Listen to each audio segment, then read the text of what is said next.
guys ask me, why not invest in the stock market? What's wrong, Tanisha? What's up? You don't like the stock market. Why do you hate it? Hey, I don't hate the stock market. I just don't like to gamble with my money. The key with investing in the stock market is really you have to know what you're doing, because one of the hallmark ways that, in my opinion, makes an investment less risky is the amount of control I have over the investment. For with 99% of the investments in the stock market, I don't have any control over the investment. Think about the layers that you need that are completely outside of your control. For example, the first layer are the companies that you're investing in. If you're investing in a specific company like Coca-Cola or Nike or some company like that, and you're buying their stock, you have zero control, even if you're an employee of that company, as to how well that company does. So if we run into a situation like a pandemic or a government shutdown that actually affects that business, that affects your stock. Because if that company does not continue to do business and they're out of business or they no longer can continue to do business, the money that you've invested has just gone poof, or potentially has gone poof. So that's the first reason why I typically do not invest in the stock market. The second reason why I don't typically invest in the stock market, with a few exceptions, is that not only is the company that you're investing in you don't have any control over, but if you were investing in, say, a mutual fund, now you're investing in multiple companies in which you have zero control.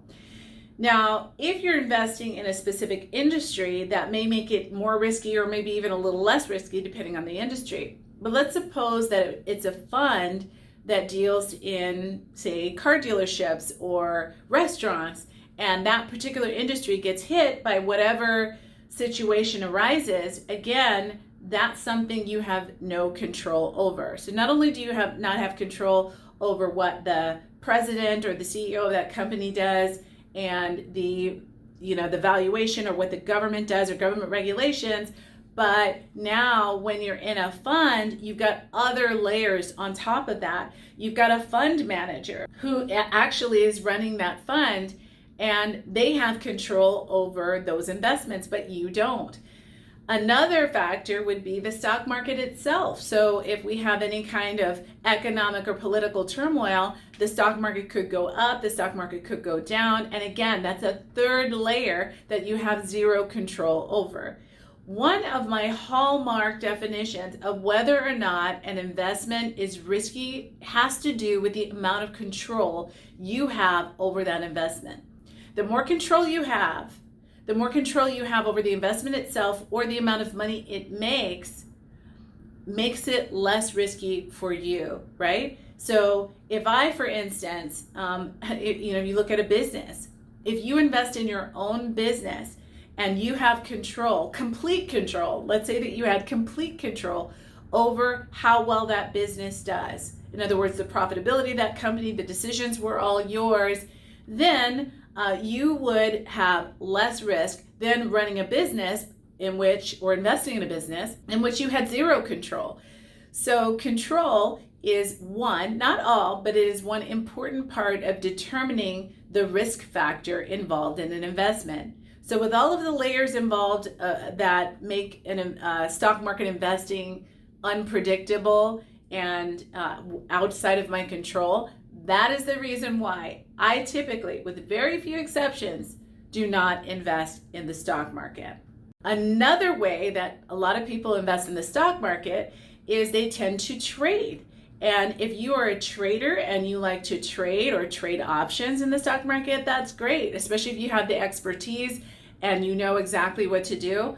Unfortunately, if you're like most people, or if you're like me and you're very busy with a family and a business, and multiple businesses, then you probably don't have time to watch the stock market, get up early in the morning, trade stocks, and do that sort of thing. I want my money to be predictable, recurring monthly income, and that's the way I invest. So I have systems that work to create predictable, recurring monthly income for me It's worked for thousands of people, and it can work for you too. So if you want to know more about it, be sure to subscribe to this channel, like this video, and more videos will be coming to you, teaching you about investing basics and things that you need to know to make real income.